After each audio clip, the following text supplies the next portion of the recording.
Descubrí que mi marido estaba poniendo medicamento en mi café todas las noches durante 5 años, y cuando estuve cerca de descubrir la verdad, casi me mata. Hola, mi nombre es Mirabel. Tengo 71 años de edad y estoy aquí para contar una historia que cambió completamente mi vida.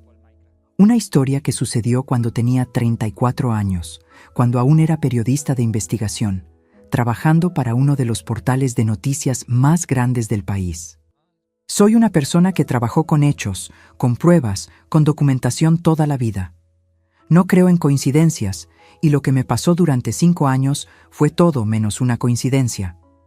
Antes que nada, quería pedirles que le den like a este video, porque esta historia necesita ser vista por mucha gente. Suscríbanse al canal también, porque voy a seguir contando historias reales que les suceden a personas comunes, como yo y ustedes. Y respóndanme en los comentarios desde dónde están viendo, qué estado, qué país, porque me encanta saber que esta historia está llegando a personas de todos los lugares del mundo. Ahora voy a comenzar desde el punto en que todo empezó a ponerse extraño.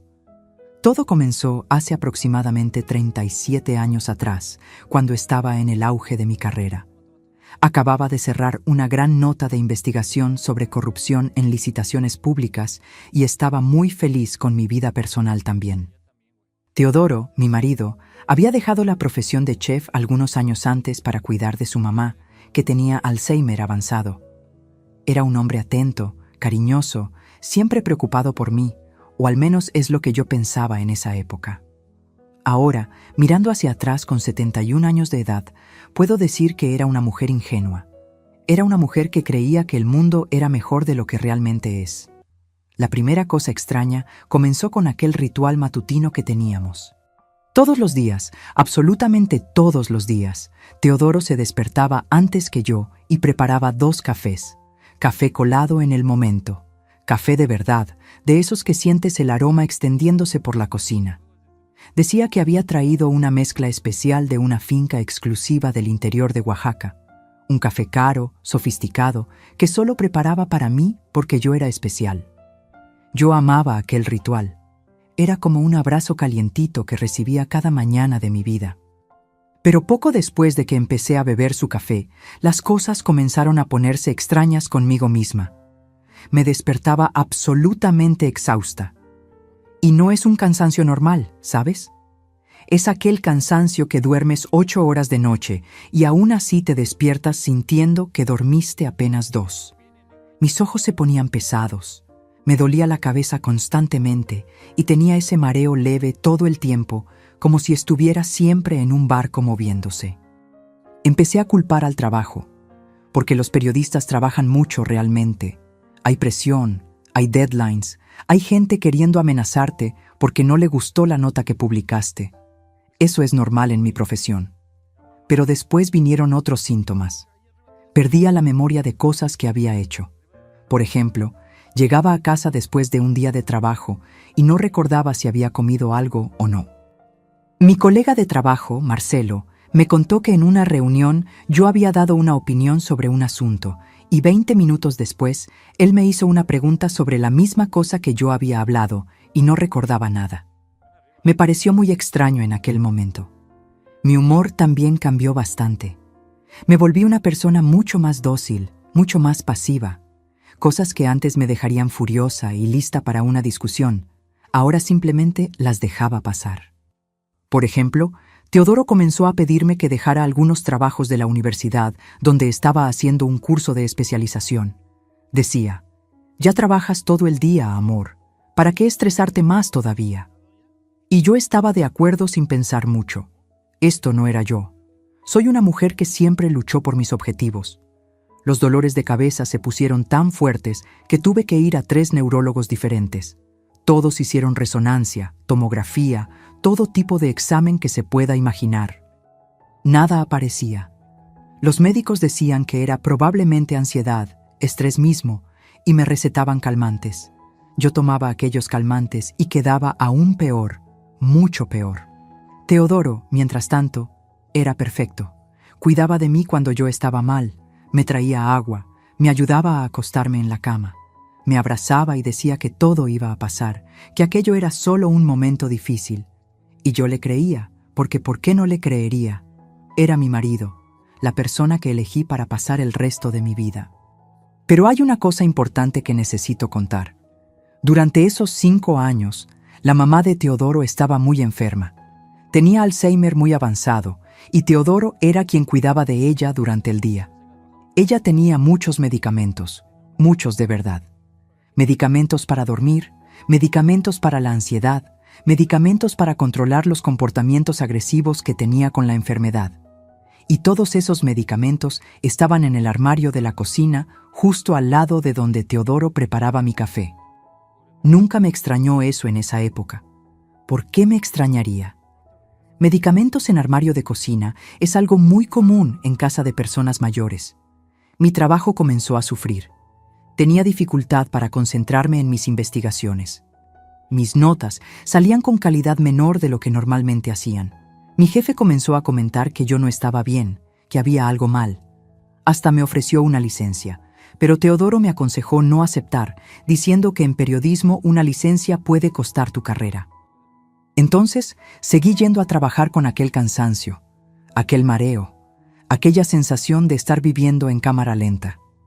Lo peor de todo es que empecé a desconfiar de mí misma.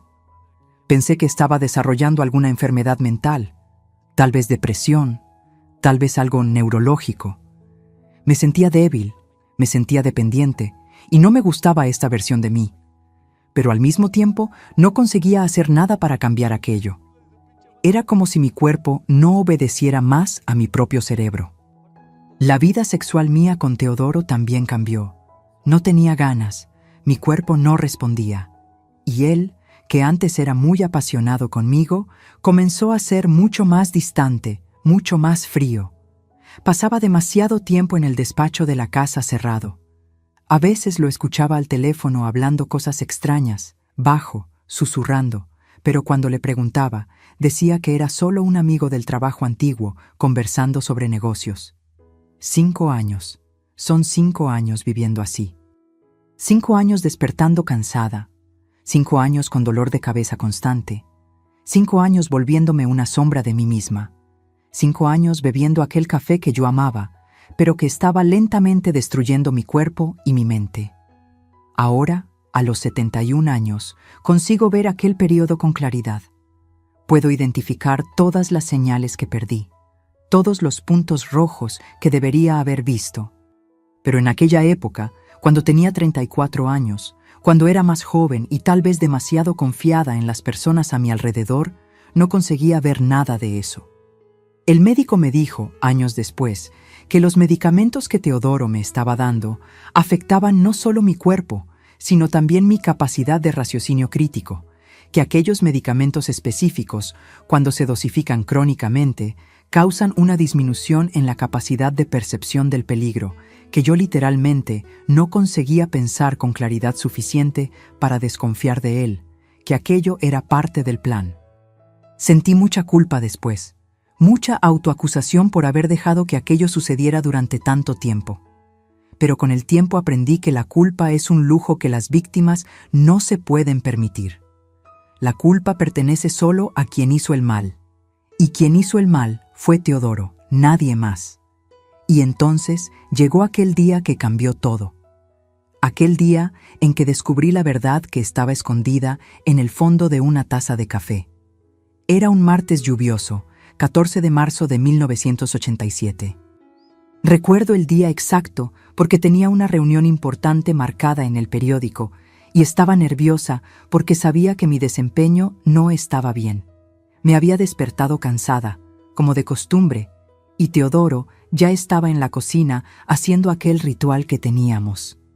Lo escuchaba moviendo los recipientes, el ruido del agua caliente, aquel sonido familiar que ya era parte de mi rutina desde que me despertaba. Pero aquella mañana fue diferente. Aquella mañana me desperté con una sensación extraña. No era física, era más mental mismo. Estaba acostada en la cama, mirando al techo, y de repente tuve un pensamiento que nunca había tenido antes. ¿Y si no fuera el trabajo? ¿Y si no fuera mi salud? ¿Y si fuera otra cosa? Parece una locura pensar eso ahora, pero en aquel momento, aquel pensamiento vino como un relámpago. Hoy, a los 71 años, soy capaz de analizar aquel pensamiento como algo que vino de un lugar muy profundo. Un lugar que los medicamentos no conseguían alcanzar completamente. Un lugar que todavía era mío, aunque estuviera siendo envenenada. Mi instinto todavía estaba funcionando, aunque muy lentamente. Mi cuerpo todavía estaba tratando de alertarme de algo muy malo. Me levanté de la cama y fui al baño. Miré mi cara en el espejo. Estaba delgada, muy delgada. Mi cara había perdido peso. Mi piel estaba pálida. No reconocía a la mujer que me estaba mirando en aquel espejo. Aquella no era yo. Soy una mujer que siempre cuidó de mi apariencia, que se amaba. Y en aquel momento sentí una tristeza tan profunda que casi me desplomé.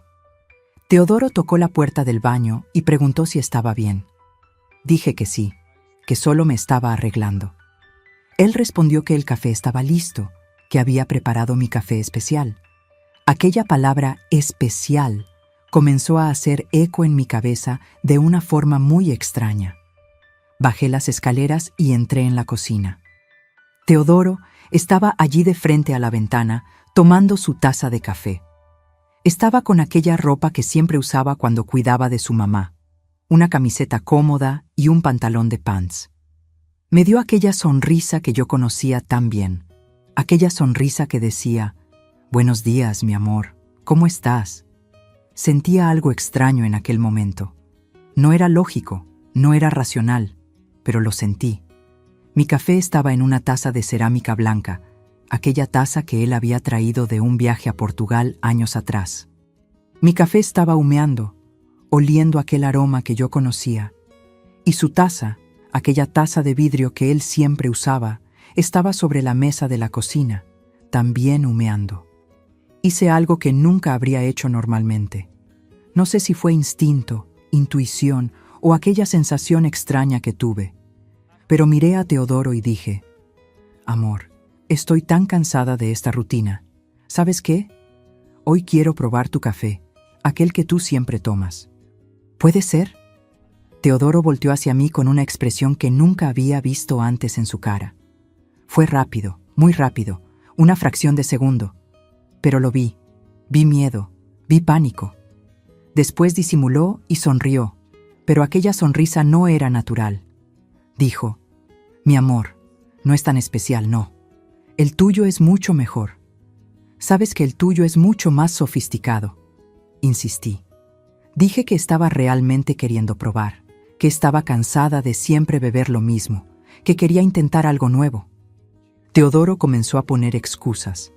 Dijo que aquel café tenía un sabor muy amargo, que estaba hecho para su paladar, que era diferente. Dijo que había comprado aquel café en un paquete enorme y que necesitaba usar todo antes de que venciera.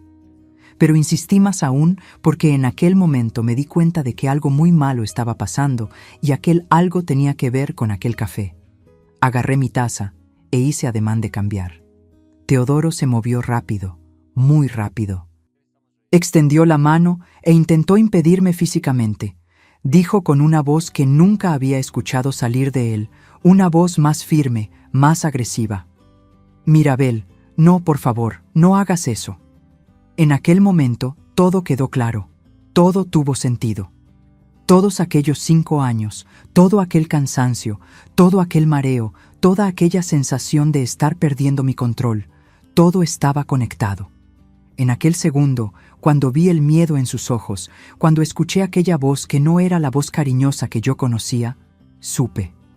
Supe que él estaba haciéndome algo deliberado, algo malo. Pero no dejé que viera que entendí. Esto fue importante.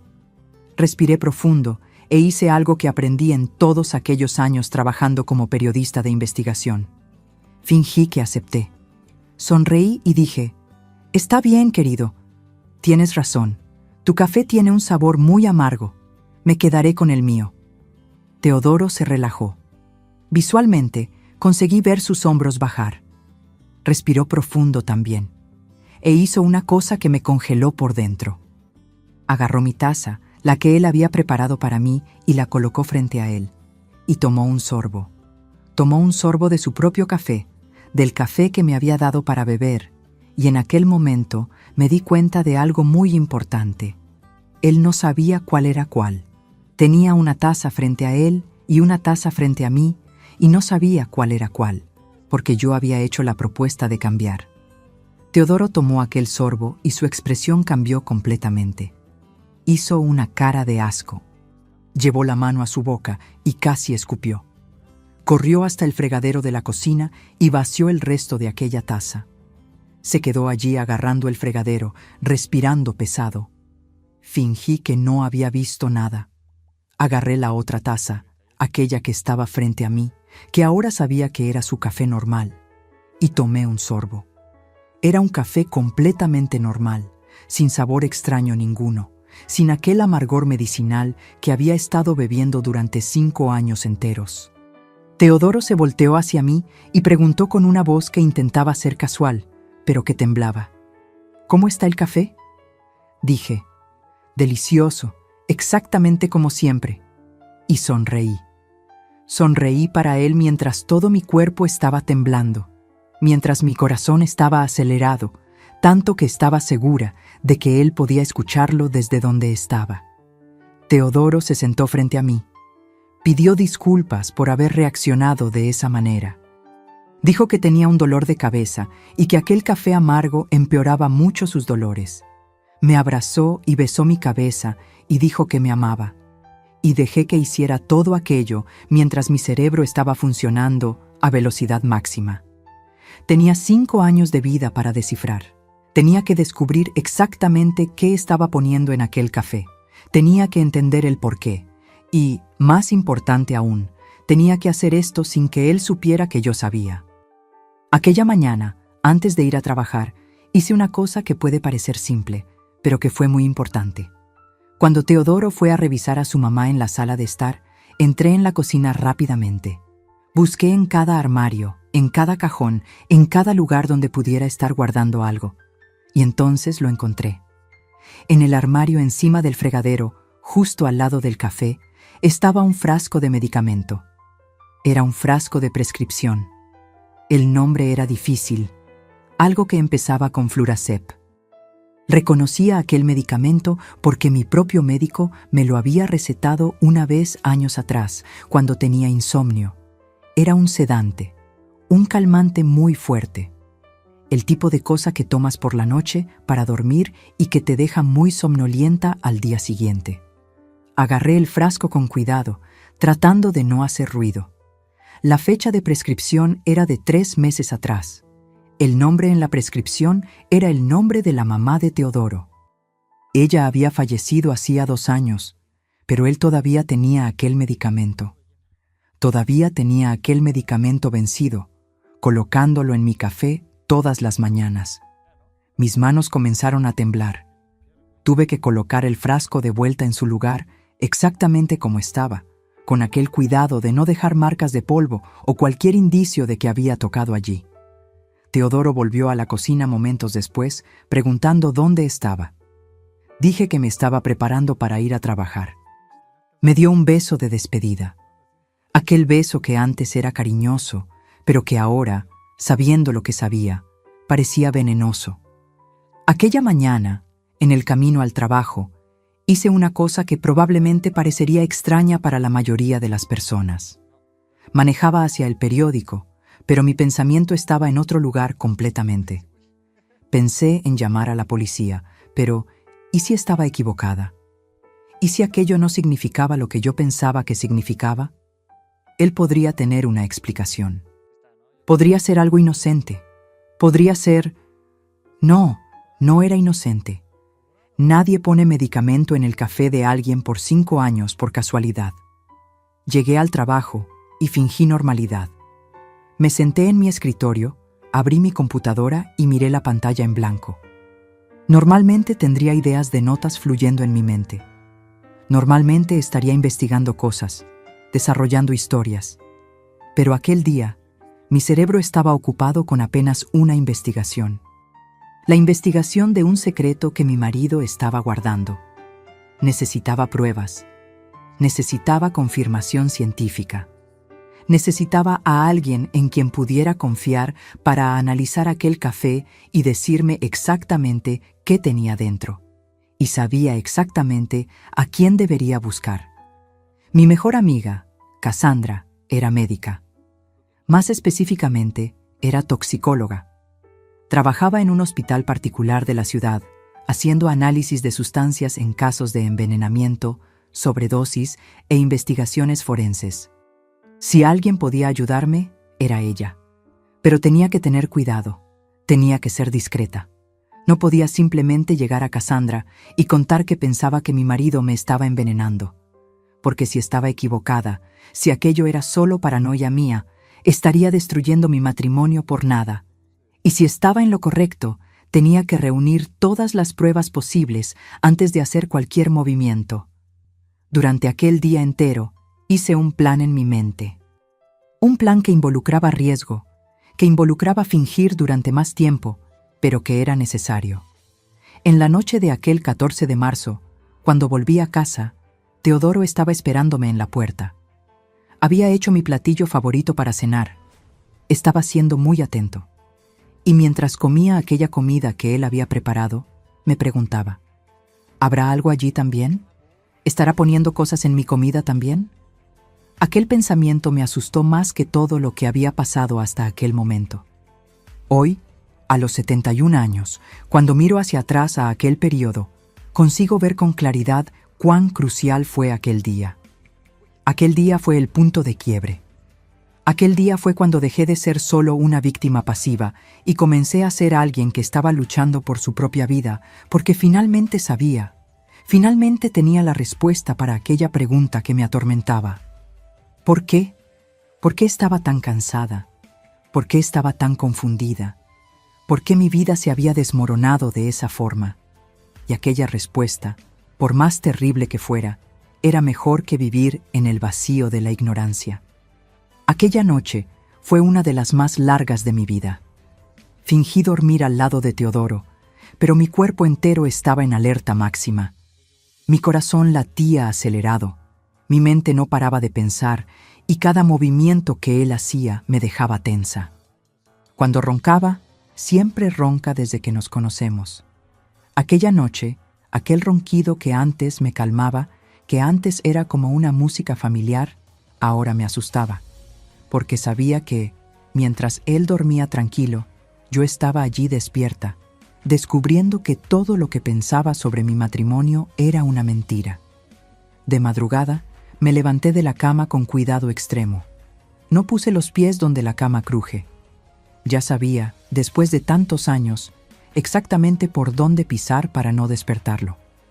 Bajé las escaleras lentamente y fui a la cocina. Abrí el refrigerador y agarré la jarra de café que Teodoro había preparado el día anterior. Siempre prepara café en una jarra de vidrio y la deja en el refrigerador para el día siguiente, para no tener que hacer café caliente cada mañana. Aquella jarra, aquel café, aquello era lo que tenía que llevar a Cassandra. Agarré un frasco de vidrio pequeño que teníamos en casa, de esos que usamos para guardar especias. Coloqué una cantidad razonable de café en aquel frasco y después volví a colocar la jarra en el refrigerador, exactamente en el mismo lugar, en el mismo ángulo, como si nada hubiera pasado. Coloqué el frasco en una bolsa que uso para el trabajo, una bolsa de cuero negra que Teodoro nunca toca. Mi plan era simple, pero arriesgado. Tenía que llevar aquel café a Cassandra. Tenía que pedirle que lo analizara de forma discreta, sin dejar registros oficiales que pudieran ser rastreados, y tenía que hacer todo esto sin que Teodoro sospechara.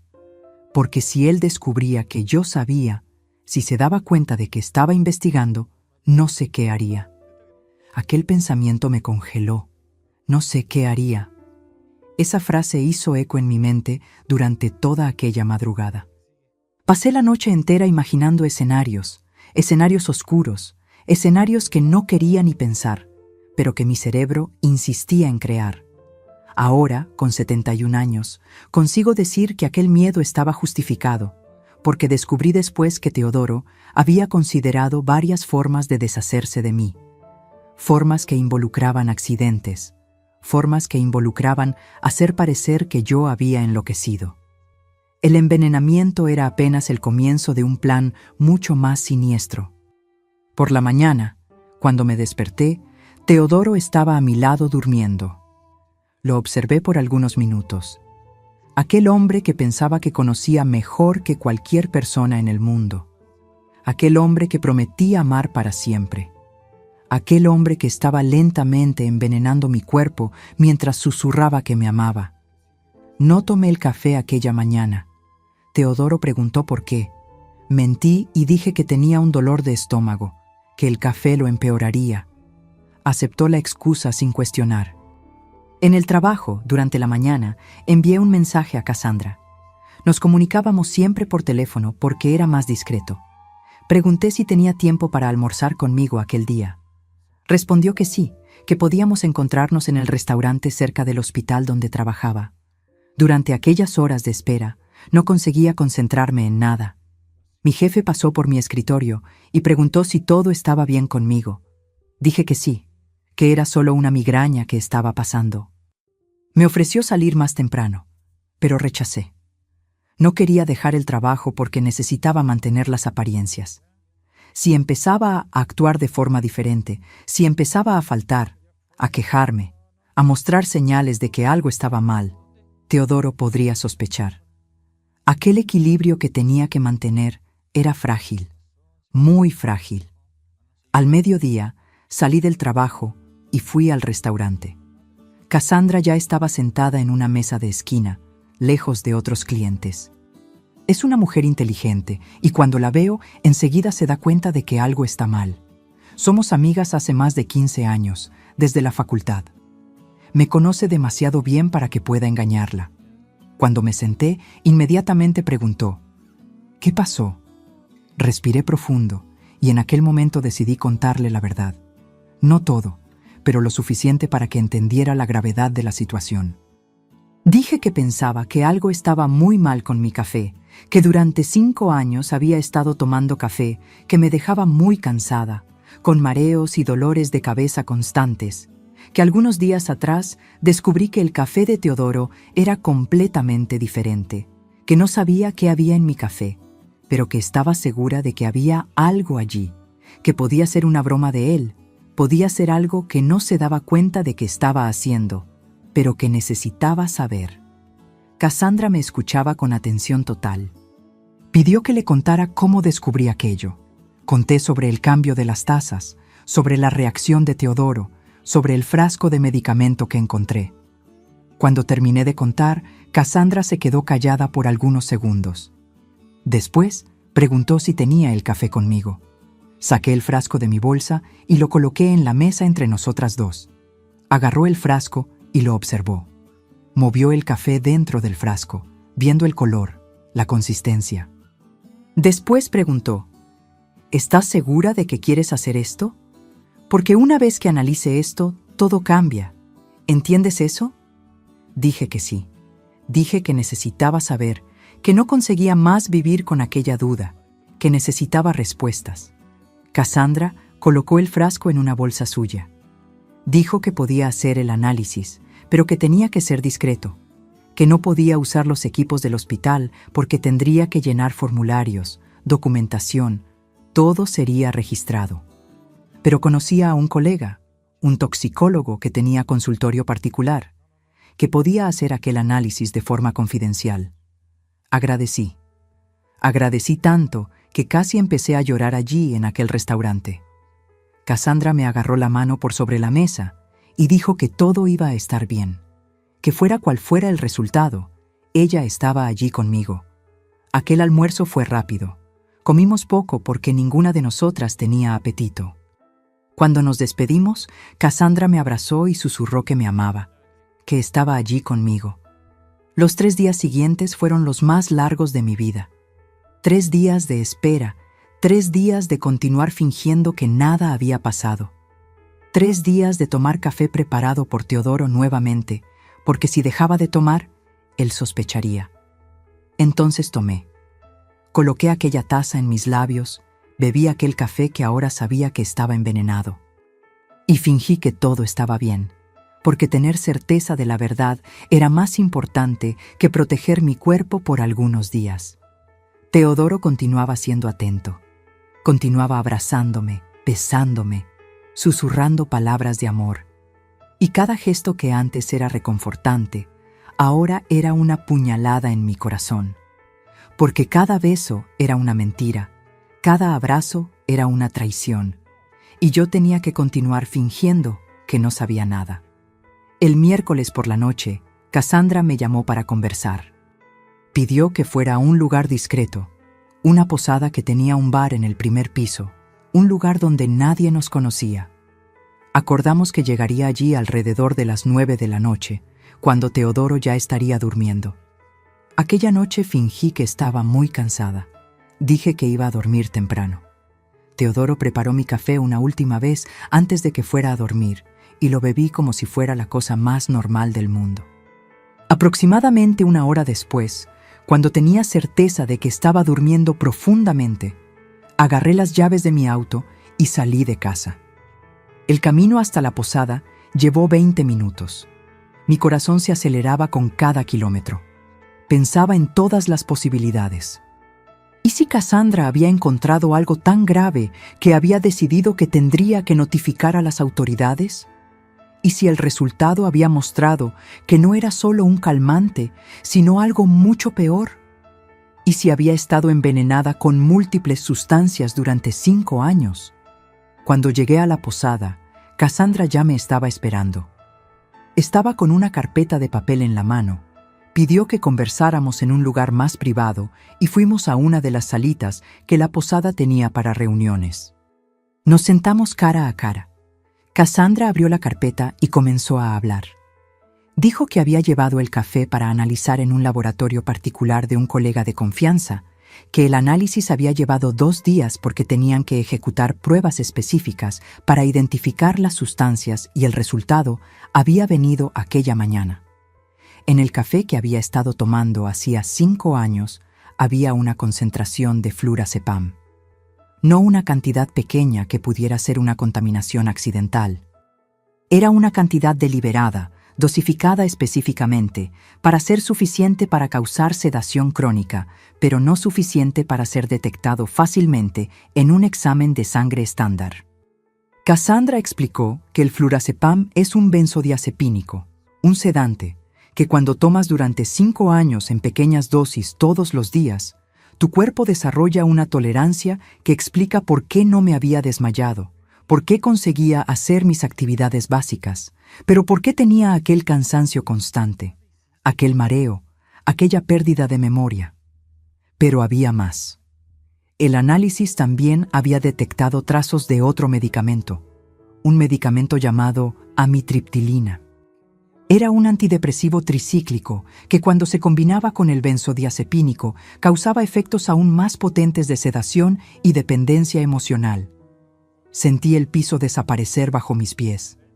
No era un calmante, eran 2 medicamentos diferentes, combinados de forma deliberada para tener el efecto máximo. Cassandra continuó hablando. Dijo que la combinación de aquellos 2 medicamentos tenía un efecto muy específico. Hacían que la persona quedara dócil, dependiente, incapaz de pensar con claridad y que a largo plazo causaban daño neurológico. Que algunos de los síntomas que estaba sintiendo, la pérdida de memoria, la dificultad de concentración, aquello podría ser permanente si continuaba. No conseguía responder nada. Estaba en shock, mi cuerpo entero estaba temblando. Cassandra me agarró de la mano y dijo que tenía una información más. Que había investigado los medicamentos que la mamá de Teodoro había tomado cuando estaba viva y que su prescripción incluía exactamente aquellos 2 medicamentos, que había muerto hacía 2 años. Pero Teodoro todavía tenía aquellos medicamentos guardados y que estaba usando exactamente aquellos medicamentos que habían sido prescritos para su mamá. En aquel momento me di cuenta. En aquel momento todo quedó claro. Teodoro no había simplemente pensado en hacer esto. Había tenido tiempo para pensar. Había tenido acceso a los medicamentos. Y, más importante aún, había tenido 5 años para planear aquello. porque empezó aquel café especial exactamente en el mismo período en que comenzó a cuidar de su mamá. Cassandra preguntó qué iba a hacer, si iba a la policía, si iba a confrontar a Teodoro, si iba a buscar un abogado. No sabía. En aquel momento no sabía más nada.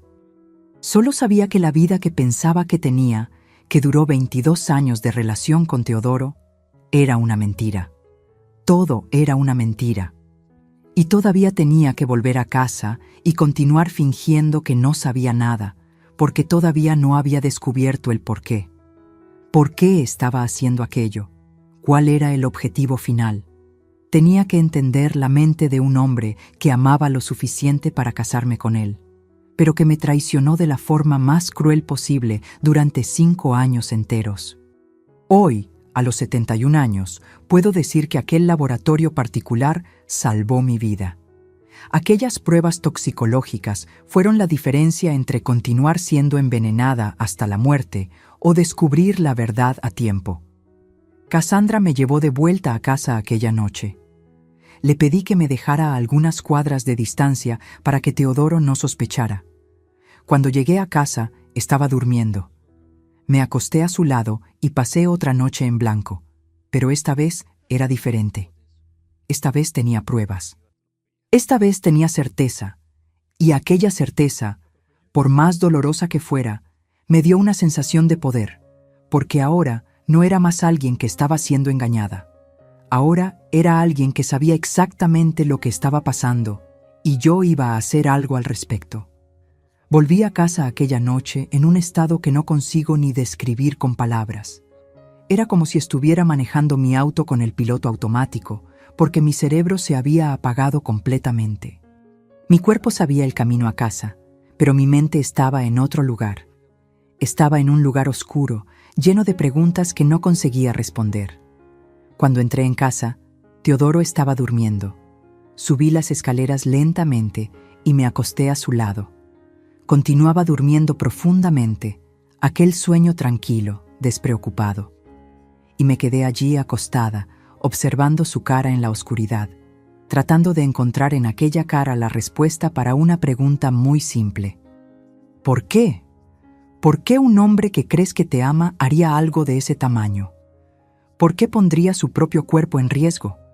Porque usar medicamentos vencidos, medicamentos que habían sido prescritos para otra persona, eso tenía riesgos. Eso tenía efectos secundarios que ni conseguía imaginar. La noche fue de insomnio, no dormí ni un minuto. Solo me quedé acostada allí en la oscuridad, mi cerebro funcionando a 1000 por hora, conectando puntos que antes no tenían sentido.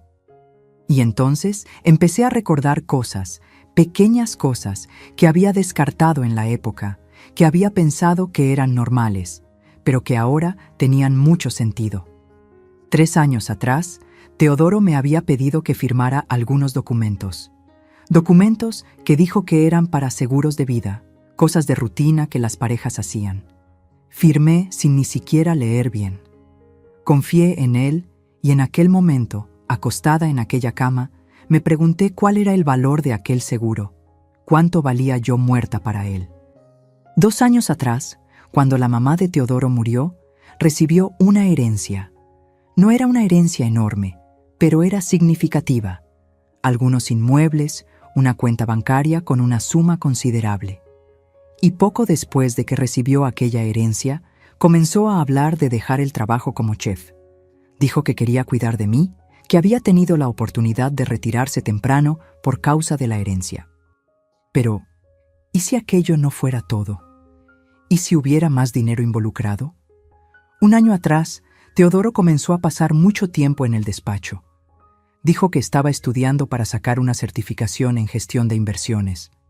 Pasaba horas allí, puertas cerradas, diciéndome que no lo molestara, pero nunca había visto ninguna certificación salir de aquello, ninguna conclusión de curso, nada. 6 meses atrás, Teodoro comenzó a pedirme que firmara más documentos, esta vez documentos relacionados con nuestra cuenta bancaria conjunta. Dijo que quería hacer una transferencia internacional, que estaba pensando en invertir en una propiedad en otro país. Nuevamente firmé porque estaba tomando medicamentos que me dejaban incapaz de pensar con claridad. porque estaba dócil, porque era fácil de manipular. Aquella madrugada me levanté de la cama sin hacer ruido. Teodoro continuaba durmiendo. Fui al despacho de él, aquel despacho que era prácticamente sagrado para él, donde raramente entraba. Abrí la puerta despacio. La sala estaba como siempre, con aquel olor a madera antigua y papel. Había un escritorio grande de caoba, una computadora, varios archivos en carpetas de cartón en los estantes. Empecé a buscar. No sabía exactamente qué estaba buscando, pero sabía que había algo allí, algo que explicara todo. En los cajones del escritorio encontré extractos bancarios, muchos extractos. Mis ojos comenzaron a seguir los números y me di cuenta de algo muy malo. Había transferencias de dinero que no había autorizado.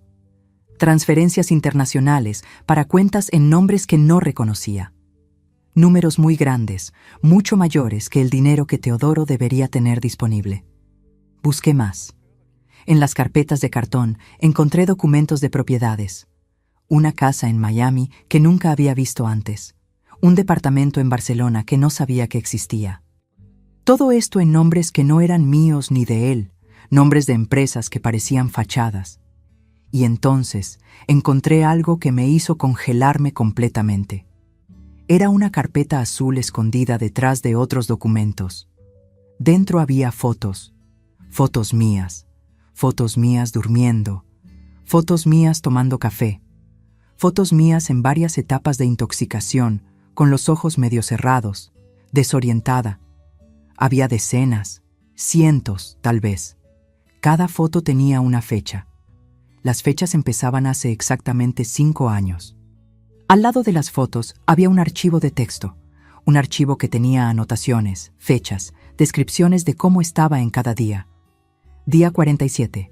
Confusión mental aumentada. Empezó a olvidar compromisos. Día 128. Dependencia emocional evidente. Aceptó dejar curso de especialización sin protestar. Día 243. Firmó documentos de seguro sin cuestionar. Día 356. Transferencia exitosa de 50,000 a cuenta corriente. Aquello no era una relación, era un experimento, era un proyecto. Yo era un proyecto. Mi cuerpo comenzó a temblar. Mi visión se nubló. Tenía que apoyarme en el escritorio para no caer. Hoy, a los 71 años, cuando recuento esta parte de la historia, mi cuerpo todavía siente aquel temblor. Mi corazón todavía late acelerado. Porque descubrir que fuiste documentada como un experimento, que cada momento de tu deterioro físico y mental fue meticulosamente registrado, eso deja una cicatriz que nunca cicatriza completamente. Aquellos registros mostraban que Teodoro había monitoreado todo. Había anotado cada transferencia bancaria que me hizo firmar. Había anotado cada momento en que mi confusión mental aumentó. Había tomado fotos mías en mis peores momentos, como si estuviera coleccionando trofeos, y entonces escuché una voz viniendo de detrás de mí. No deberías estar aquí. La voz de Teodoro, calmada, fría. Una voz que nunca había escuchado antes. O mejor dicho, había escuchado aquella mañana cuando intentó impedirme cambiar las tazas. Aquella voz que no era la voz cariñosa que conocía. Volteé lentamente. Teodoro estaba en la puerta del despacho usando una bata gris. Sus ojos no tenían ninguna emoción. Aquellos ojos que pensaba que cargaban amor, que cargaban devoción. Aquellos ojos ahora parecían vacíos. Entró en el despacho y cerró la puerta detrás de sí. Se movió lentamente en mi dirección. Pregunté con una voz que no era mía. ¿Por qué? Teodoro respiró profundo y en aquel momento comenzó a contar una historia que nunca esperaría escuchar. Dijo que cuando nos casamos tenía una deuda muy grande, con personas muy peligrosas, personas que le habían prestado dinero para invertir en un negocio que salió mal, y aquellas personas querían el dinero de vuelta con intereses. Y los intereses estaban creciendo cada día que pasaba. Dijo que no sabía qué hacer, que estaba desesperado. Y fue cuando conoció a un hombre en un bar, un hombre que ofreció una solución para su problema. Aquel hombre conocía personas que tenían un esquema muy lucrativo, un esquema que involucraba encontrar personas ricas, personas con acceso a dinero, personas que eran vulnerables y después transformarlas en marionetas. El esquema era así: te acercas a la persona, la conquistas, haces que se enamore de ti. Después le pones medicamentos en su café, algo que deja a la persona dócil, dependiente, incapaz de pensar con claridad. Y mientras está en aquel estado, accedes a sus cuentas bancarias, le haces transferir dinero, le haces firmar documentos, la drenas completamente. Y cuando terminas de drenar, cuando no hay más dinero para sacar, tienes varias opciones. Puedes simplemente desaparecer. Puedes hacer parecer que la persona tenía una enfermedad mental. Puedes hacer parecer un accidente. Teodoro dijo todo aquello como si estuviera recitando una historia que había escuchado, no como si estuviera admitiendo que me había hecho aquello. Continuó diciendo que aquel hombre lo había reclutado, que necesitaba hacer aquello para pagar su deuda, que era solo negocio, que nada era personal, que si no lo hacía las personas a las que debía dinero lo matarían, que me matarían a mí también. Pregunté sobre su mamá, sobre aquel cuidado que siempre estaba dando. Teodoro rió. Una risa que me heló la columna. Dijo que su mamá había muerto de forma natural, sí, pero que antes de morir prácticamente había hecho lo mismo con ella, que había heredado más dinero del que las personas pensaban. En aquel momento me di cuenta de que no estaba casada con un hombre. Estaba casada con un psicópata, alguien que era capaz de envenenar a su propia mamá, de manipular a su propia mamá mientras fingía cuidar de ella. Teodoro se acercó más a mí. Preguntó si le había contado a alguien, si había dicho algo a Cassandra. No respondí. Mi boca no conseguía moverse. Agarró la carpeta azul de mi mano, la colocó nuevamente en su lugar, entre los otros documentos. Después me miró a los ojos y dijo algo que me dejó aún más aterrorizada. Sabes, Mirabel, fuiste mucho más resistente de lo que esperaba. La mayoría de las mujeres ya habrían avanzado más en el plan. Continuabas investigando periódicos, continuabas con tu carrera. Aquello fue un problema. Conocías personas, tenías contactos, tenías una voz que podría ser escuchada. Dijo que tendría que acelerar el proceso, que no podía más permitir que continuara en aquel estado de semiconciencia, que tenía que hacer algo más definitivo. Empecé a correr mentalmente a través de todas las posibilidades, todas las formas en que todo aquello podría terminar y ninguna tenía un final feliz para mí. Teodoro me pidió que volviera a la cama. Dijo que mañana sería un día importante, que debería descansar, que tenía algo preparado para mí. Aquel algo preparado hizo eco en mi mente y entendí en aquel momento que Cassandra tenía razón, que una vez que sabes la verdad, todo cambia. Porque ahora no era más alguien que estaba siendo envenenada pasivamente, era alguien que sabía que estaba siendo envenenada. Y tenía que tomar una decisión. Podía fingir que no sabía nada y esperar para ver qué iba a hacer Teodoro. O podía hacer algo ahora, algo que pudiera salvarme, algo que pudiera proteger a las otras mujeres que podrían ser las próximas víctimas de él. Aquella noche, mientras me acostaba a su lado nuevamente, puse mi plan en movimiento. Un plan que involucraba riesgo inmenso. Un plan que involucraba engañar a un hombre que ya me había engañado de forma tan profunda. Un plan que involucraba exposición, pero era mi único camino para sobrevivir. Hoy, cuando pienso en aquel momento, me sorprendo con mi propio instinto de supervivencia. Porque a pesar de estar envenenada, a pesar de estar confundida, a pesar de tener miedo, conseguí pensar con suficiente claridad para hacer un plan. Un plan que exigía que fingiera normalidad perfecta, que escondiera mi conocimiento, que actuara como si nada hubiera pasado. Porque sabía que si Teodoro se daba cuenta de que había descubierto todo, me mataría aquella noche. No tendría opción, porque yo era una amenaza, porque conocía la verdad. A la mañana siguiente, me desperté y fingí que nada había pasado. Teodoro preparó mi café. No lo bebí. Dije que tenía náuseas, que no conseguía comer ni beber nada. Pareció desilusionado, pero no insistió.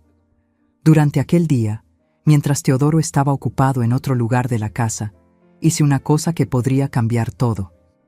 Agarré mi teléfono, llamé a Cassandra de un lugar donde Teodoro no podría escucharme, y le pedí que hiciera una cosa muy específica.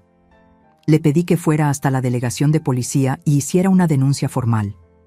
Le pedí que informara que había analizado una muestra de café que contenía benzodiazepínicos y antidepresivos. Le pedí que diera la dirección de mi casa y le pedí que informara que mi marido podría estar involucrado en un envenenamiento deliberado. Cassandra preguntó si estaba segura, si realmente quería hacer aquello, porque una vez que la policía fuera accionada, no habría vuelta atrás. Dije que sí, que estaba segura, que prefería morir luchando que continuar viviendo aquella pesadilla. Y entonces esperé. Esperé por aquella llamada en la puerta que cambiaría todo, porque sabía que una vez que la policía llegara, Teodoro no tendría oportunidad de hacerme daño. Una vez que fuera interrogado, una vez que las pruebas fueran presentadas, todo estaría fuera de su control. Aquel día fue el día en que dejé de ser una víctima y comencé a ser una sobreviviente. La policía llegó a las 4 de la tarde.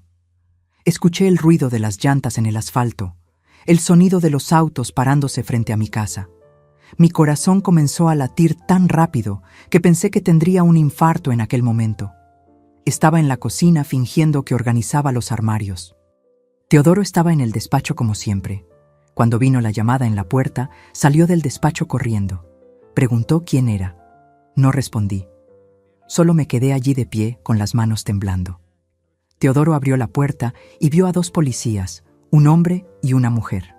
Ambos uniformados, ambos con aquella expresión seria que los policías tienen cuando van a hacer un arresto. El policía hombre preguntó si era Teodoro Monteiro. Teodoro dijo que sí, con una voz que ya comenzaba a temblar.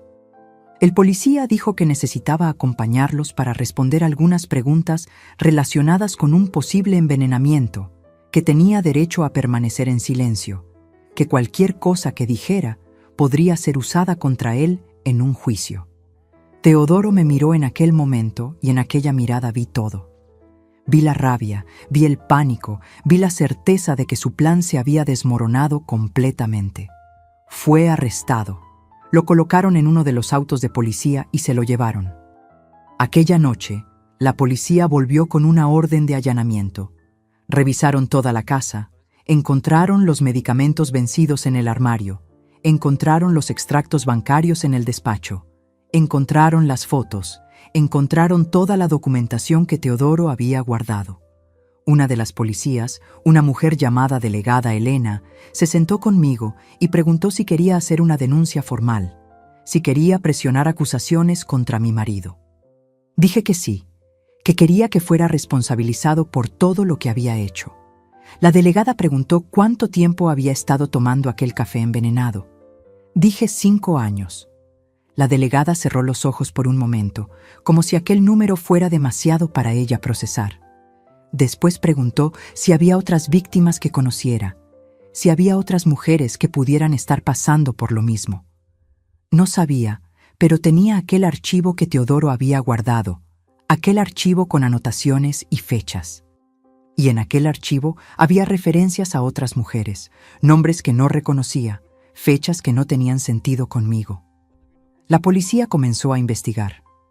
Descubrieron que Teodoro no había actuado solo, que era parte de una red mayor, una red internacional de estafadores que se especializaba en seducir mujeres ricas o con acceso a dinero, doparlas con medicamentos y drenar sus cuentas bancarias. La red tenía células en varios países: México, Argentina, España, Portugal, Italia. En total, descubrieron que Teodoro había hecho aquello con 5 mujeres diferentes. 5 mujeres que habían desaparecido, que habían muerto en circunstancias sospechosas o que estaban todavía en hospitales psiquiátricos porque habían desarrollado problemas mentales severos por causa de los medicamentos que habían tomado durante años. Cuando supe eso, me desplomé. Simplemente me desplomé en el piso, mi cuerpo entero temblando, porque me di cuenta de que había tenido suerte, había sobrevivido, había descubierto a tiempo, pero aquellas otras mujeres no tuvieron la misma suerte. Las pruebas toxicológicas que Cassandra había hecho se volvieron evidencia crucial. Mostraban exactamente cuál era la sustancia en el café. Probaban que no era una contaminación accidental. Aquello era envenenamiento deliberado. Teodoro fue acusado de envenenamiento, fraude, peculado, y en el caso de una de las otras mujeres que había muerto, fue acusado también de homicidio culposo. La fiscalía estaba considerando acusaciones de homicidio doloso también porque había documentado todo, porque aquello había sido un plan premeditado durante años. Los medios explotaron aquella historia como nada que había visto antes. A pesar de que soy periodista y conozco cómo funcionan los medios, a pesar de que sé cómo las historias son amplificadas y distorsionadas, nada me preparó para ver mi historia personal siendo tema en periódicos, en programas de televisión, en redes sociales. Recibía mensajes de mujeres en todo México diciendo que mi historia las había salvado. Mujeres que reconocieron las señales, mujeres que estaban siendo envenenadas también, que estaban siendo manipuladas, que consiguieron salir de aquellas situaciones porque vieron mi historia. Pero también recibía mensajes de personas que no me creían. Personas que decían que estaba exagerando, personas que preguntaban por qué había esperado 5 años para hacer algo, personas que ponían la culpa en mí, como si fuera responsable de haber dejado que un hombre envenenara mi café. El juicio llevó 2 años. 2 años de audiencias, de testigos, de documentación siendo presentada. Cassandra testificó sobre los resultados de las pruebas toxicológicas. La delegada Elena testificó sobre las evidencias encontradas. Los investigadores testificaron sobre las otras víctimas que habían encontrado. Teodoro mantuvo la defensa de que había actuado bajo coacción, que estaba siendo forzado por la red criminal a hacer aquello, que no quería hacerlo, que si no lo hacía, sería asesinado. Pero las evidencias eran muy claras. Las fotos que había tomado, los documentos que había hecho, las anotaciones meticulosas sobre cada paso. Aquello no era el comportamiento de alguien que estaba siendo coaccionado. Aquello era el comportamiento de alguien que se enorgullecía de lo que estaba haciendo. Teodoro fue condenado a 19 años de prisión. 19 años. Por cada uno de los 5 años que me envenenó, recibiría aproximadamente 3 años y 8 meses de cárcel. Eso no parecía justo, eso no parecía suficiente, pero era lo que la ley permitía. Estaba en la sala del tribunal cuando la sentencia fue leída. Miré a Teodoro en aquel momento y él me miró.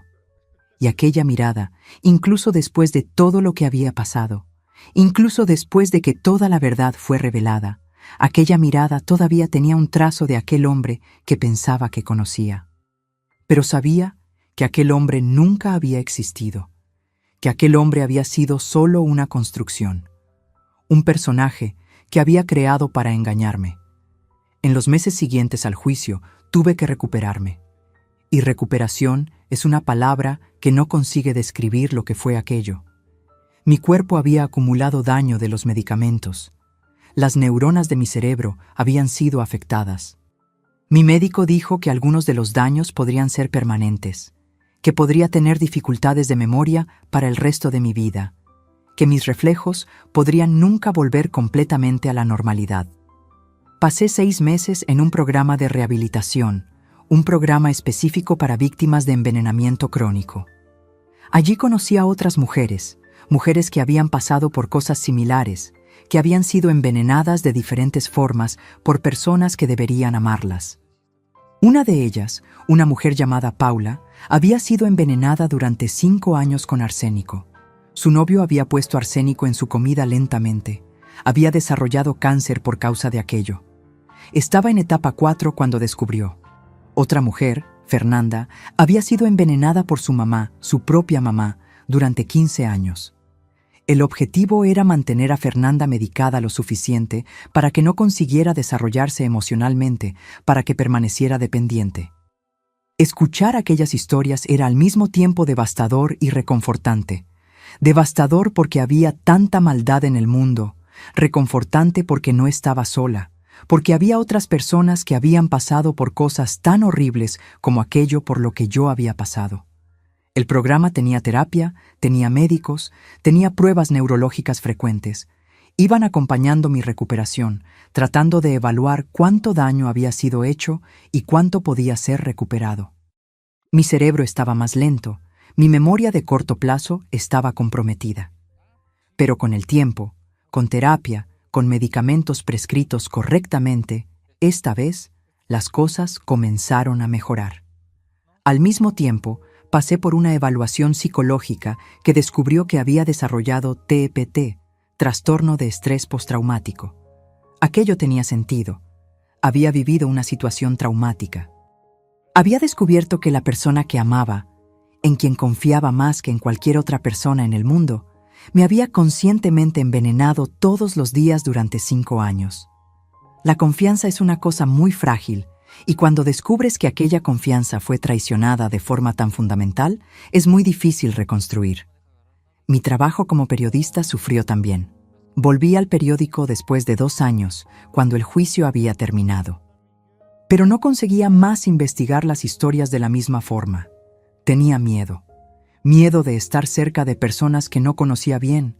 Miedo de comer algo que alguien hubiera preparado para mí. Mi jefe sugirió que tomara una licencia, que tal vez sería mejor que tomara un tiempo para recuperarme completamente. Pero rechacé. Decidí que iba a continuar, que iba a transformar aquello que me había pasado en algo significativo. Empecé a escribir sobre envenenamiento crónico, sobre cómo identificar señales, sobre cómo mujeres y hombres pueden reconocer cuando algo está mal. Mis notas fueron publicadas en varios periódicos importantes. Alcanzaron a millones de personas, y con aquello más víctimas salieron del silencio, más historias surgieron. La policía comenzó a recibir más denuncias de posibles envenenamientos. La red criminal de la que Teodoro era parte fue siendo desmantelada, célula por célula. 6 meses atrás, la policía arrestó a otros miembros de aquella red. Hombres que habían hecho exactamente lo que Teodoro hizo. Mujeres también, porque había mujeres en aquella red. Mujeres que reclutaban a otras mujeres, que las envenenaban, que las manipulaban. La casa donde vivía, aquella casa donde me despertaba todas las mañanas para beber café envenenado, la vendí. No conseguía más vivir allí. Cada cuarto tenía una memoria mala. Cada día era un recordatorio de lo que Teodoro había hecho. Con el dinero de la venta, empecé una fundación para víctimas de envenenamiento crónico y abuso doméstico. La fundación ayuda a mujeres a salir de relaciones abusivas, que proporciona terapia, que proporciona acompañamiento médico. Mi relación con mis padres cambió también. Habían sido negligentes conmigo durante aquel periodo. No habían percibido que algo estaba mal. Venían a visitar y estaba visualmente diferente, pero no preguntaban. Después de que todo fue descubierto, mamá entró en depresión. Se culpaba por no haber visto. Papá quedaba furioso. Quería ir hasta la cárcel y hacer justicia con sus propias manos. Llevó tiempo, pero reconstruimos aquella relación porque mis padres también eran víctimas de una forma. Víctimas del hecho de que alguien había engañado a todos nosotros. Cassandra se volvió mucho más que mi mejor amiga. Se volvió mi hermana porque salvó mi vida. Porque creyó en mí cuando podía haber sido fácilmente descartada como una mujer paranoica y confundida. Porque tuvo el coraje de ir a la policía, sabiendo que aquello podría traer problemas para ella también. A veces todavía tengo pesadillas. Pesadillas donde estoy tomando aquel café envenenado, donde descubro que Teodoro está allí, donde viene en mi dirección. Me despierto sudada, con el corazón acelerado.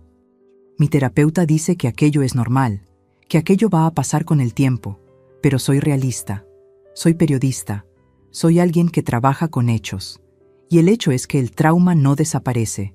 Aprendes a vivir con él, aprendes a reconocer las señales, aprendes a protegerte a ti misma. Teodoro todavía está en la cárcel, cumple su sentencia en una penitenciaría federal, nunca será liberado mientras yo esté viva. Su sentencia es lo suficientemente larga para que cuando salga sea un hombre muy viejo, pero eso no me trae paz, porque la paz real habría venido si aquello nunca hubiera sucedido. La paz real sería si hubiera reconocido las señales más temprano. La paz real sería si aquellas otras mujeres no hubieran pasado por lo que pasaron. Entonces, ahora uso mi voz, uso mi historia, hablo sobre envenenamiento crónico, sobre abuso doméstico, sobre cómo relaciones que parecen perfectas pueden esconder secretos horribles. Porque si mi historia puede salvar a una persona, si mi historia puede hacer que alguien reconozca señales de envenenamiento o abuso, si mi historia puede hacer que una mujer confíe en su instinto y busque ayuda, entonces los 5 años que pasé bebiendo café envenenado no fueron completamente en vano. Soy Mirabel. Tengo 71 años de edad. Soy una sobreviviente y esta es mi historia. Pero antes de que se vayan de aquí, quería pedirles nuevamente que le den like a este video, que se suscriban al canal Memorias de las Abuelas si todavía no se han suscrito, porque historias como la mía necesitan ser escuchadas, necesitan ser vistas, necesitan despertar a las personas. Díganme también en los comentarios desde dónde están viendo, qué estado, qué país. Me encanta saber que esta historia está llegando a personas de todos los lugares, que está tocando vidas, que está salvando personas. Si conocen a alguien que puede estar pasando por algo parecido, compartan esta historia, porque la conciencia es la primera herramienta contra el abuso. Porque muchas veces la diferencia entre la vida y la muerte es reconocer las señales a tiempo. Gracias por haberme escuchado hasta el final. Gracias por haber acompañado mi jornada. Gracias por creer en mí. No Ahí mames. voy, amigo, ahí voy. El otro se quedó en nada. Se quedó en Aguanta, nada, se quedó en aguanta. nada. ¿Dónde verga estás, güey? Dispárale desde ahí. Está nada. No, estoy cargando. De su pinche madre me quedé sin balas. Atínale, güey. Ah, ¿verdad, puto? Me caí. No, güey, te habías quedado ahí arriba. No, pues estoy aquí contigo. ¿Dónde está? Ven, ven, ven. Acá debe estar de este lado. Iji. Vámonos a la verga. No, ya, espera, ahí quédate, ahí déjame, ahí déjame. Espérate, no. Tú chíngate ese güey, chíngate ese güey. Chíngate ese güey. No lo veo, Va la a neta, abrir, va a güey. abrir. Súbete al carro a recuperarte tú solo. Es lo que voy a hacer. Y no veo que lo hagas. ¿Qué es eso? Ya se fueron, ¿no? No, güey, pues bajé al güey que estaba aquí. Ya no los veo.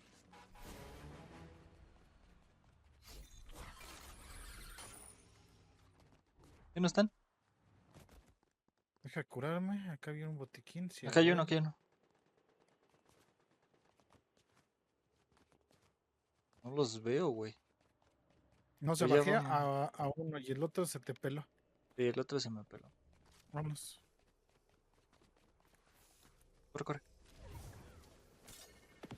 Puta madre, me aventé para atrás. Agarra la tirolesa que acabo de poner. No mames, yo también la cagué.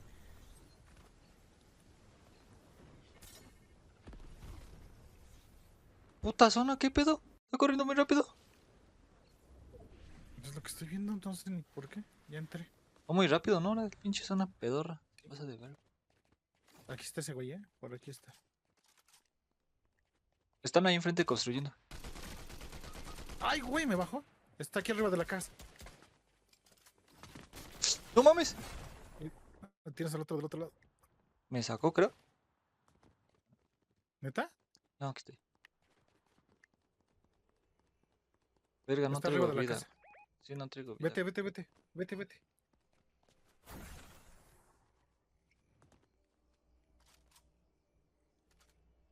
No traigo vida, aguanta.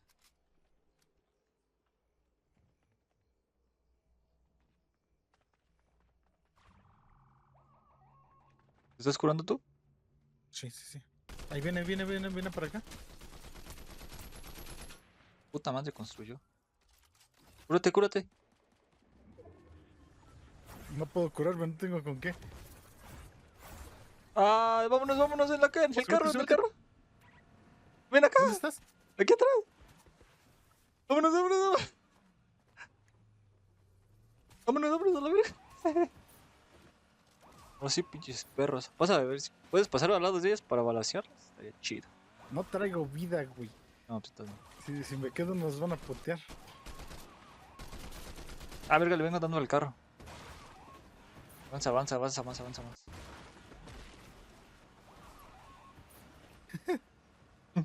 Vámonos a la verga.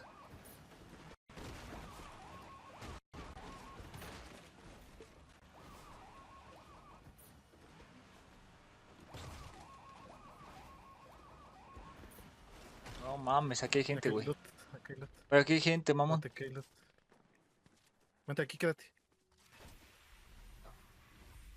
Aunque sea para poner unos escudos. Ahí vienen esos güeyes, ¿eh? No me digas. ¿Dónde están?